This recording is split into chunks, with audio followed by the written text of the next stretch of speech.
Assalamualaikum warahmatullahi wabarakatuh. Saya Ivanka Arafat dengan NIM akhir 244. Saya akan mempresentasikan tugas video untuk ujian akhir semester manajemen kantor hukum.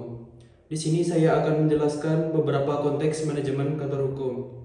Nah, pada kesempatan ini saya akan membahas mengenai poin-poin utama dalam manajemen kantor hukum yang menjadi fondasi penting dalam pengelolaan law office, law firm, dan firma hukum di era praktik hukum modern.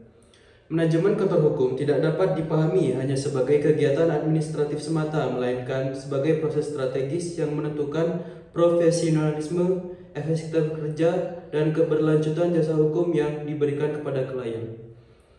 Nah, poin pertama dalam manajemen kantor hukum di sini saya akan ambil yaitu perencanaan strategis. Setiap kantor hukum perlu memiliki arah yang jelas mengenai jenis layanan hukum yang akan dikembangkan. Law firm harus menentukan bidang praktik utama seperti hukum perdata, pidana bisnis, dan ketenagakerjaan. Perencanaan strategis juga mencakup penentuan visi, misi, dan nilai profesional yang menjadi pedoman kerja seluruh anggota firma. Dengan merencanakan yang matang, kantor hukum dapat mengelola perkara secara terarah dan menghindari ketidakseimbangan antara kapasitas sumber daya dan jumlah klien yang ditangani. Selanjutnya, poin kedua adalah manajemen sumber daya manusia.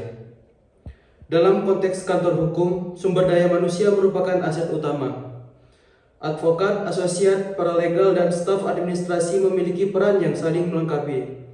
Manajemen sumber daya manusia, firma hukum yang dikelola dengan baik akan memberikan pelatihan berkelanjutan bagi anggotanya agar selalu mengikuti perkembangan hukum dan meningkatkan kualitas pelayanan kepada klien. Selanjutnya, poin ketiga adalah struktur organisasi dan pembagian kewenangan. Kantor hukum yang profesional umumnya memiliki struktur organisasi yang jelas, mulai dari managing partner hingga asosiat dan staf pendukung. Pembagian kewenangan yang tegas membantu memperjelas tanggung jawab dalam penanganan perkara, pengambilan keputusan, dan hubungan dengan klien. Struktur organisasi yang baik juga mendorong koordinasi internal yang efektif serta mencegah konflik kepentingan di dalam firma hukum itu sendiri. Nah, selanjutnya ada poin keempat adalah manajemen operasional dan alur kerja.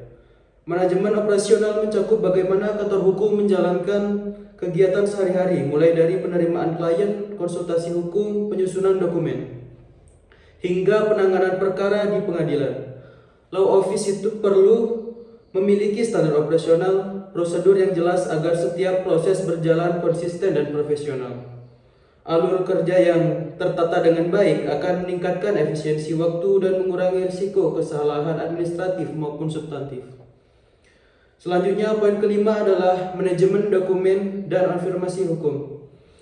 Kantor hukum menghasilkan dan menyimpan banyak dokumen penting seperti kontrak, gugatan, jawaban, dan bukti perkara. Oleh karena itu, sistem pengelolaan dokumen yang rapi dan aman menjadi kebutuhan utama.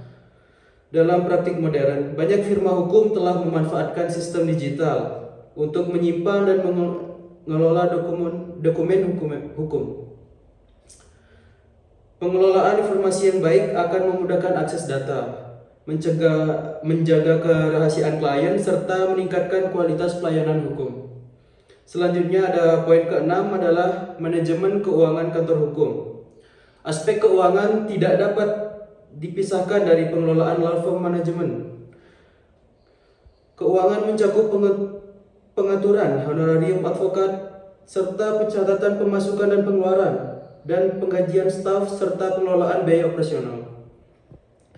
Transparansi dan akuntabilitas keuangan sangat penting untuk menjaga kepercayaan klien dan stabilitas firma hukum itu sendiri. Kantor hukum yang memiliki sistem keuangan yang tertata akan lebih mampu bertahan dan berkembang dalam jangka panjang. Selanjutnya ada poin ketujuh adalah manajemen hubungan dengan klien. Klien merupakan pusat dari seluruh aktivitas kantor hukum. Oleh karena itu, law firm membangun hubungan yang baik dalam profesional, komunikatif, dan beretika dengan klien. Manajemen hubungan klien mencakup komunikasi yang jelas, pemberian informasi yang transparan mengenai proses dan biaya, serta penanganan keluhan secara bijaksana.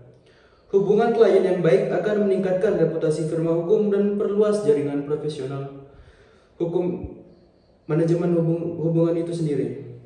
Selanjutnya ada poin ke-8, yaitu pemanfaatan teknologi dalam manajemen kantor hukum.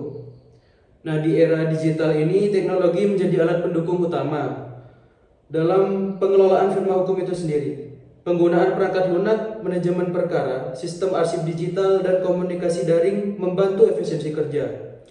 Jadi pemanfaatan teknologi ini juga memungkinkan kantor hukum untuk beradaptasi dengan perubahan lingkungan kerja, termasuk praktik hukum jarak jauh dan pelayanan hukum berbasis digital. Selanjutnya poin ke-9 adalah pengawasan, evaluasi, dan kepatuhan terhadap etika profesi. Setiap kantor hukum wajib menjalankan praktiknya sesuai dengan peraturan perundang-undangan dan kode etik advokat. Pengawasan internal diperlukan untuk memastikan bahwa seluruh anggota firma menjalankan tugasnya secara profesional dan bertanggung jawab.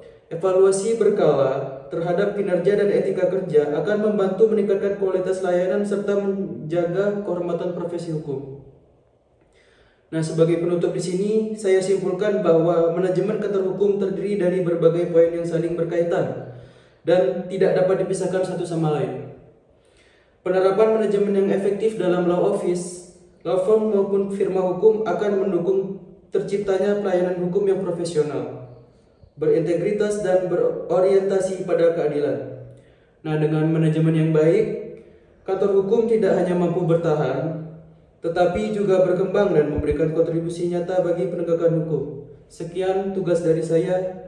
Bila ada kesalahan kata, mohon dimaafkan. Assalamualaikum warahmatullahi wabarakatuh.